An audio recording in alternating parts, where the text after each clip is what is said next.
খড়গপুরে স্যারের বাড়িতে গিয়ে দেখলাম মায়ের মূর্তিটা এতটা সুন্দর আর এত সুন্দর করে সাজিয়েছে যে চোখ ফেরানোই যাচ্ছিল না। তারপর আমি আর সুমি চলে গেছিলাম ছাদে, ওখানে একটু ভিডিও বানিয়ে চলে এলাম নিচে। ওখানে তো পুজো অলরেডি শুরু হয়ে গেছে।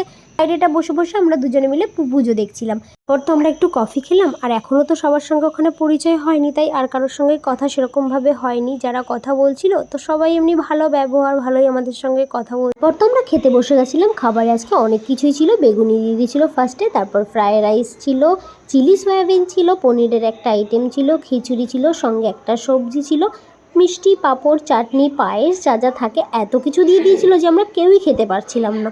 আর সবাই মিলে একসঙ্গে বসেছিলাম যে আড্ডাটা হবে, ভালোই হবে। তো আর সুরজিৎকে তো এতটা পায়েস দিয়ে দিয়েছে, তো সেটা নিয়ে আমরা একটু হাসাহাসি করছিলাম। আর সবার থালায় আমাদের খাবার তো পড়েই ছিল, তো পুরোপুরি খেতে পারিনি। যাই হোক, ওরা তো কেউ শোবে না, আমি আর সুমি চলে এসেছিলাম তারপর একটুখানি পুজো দেখে উপর।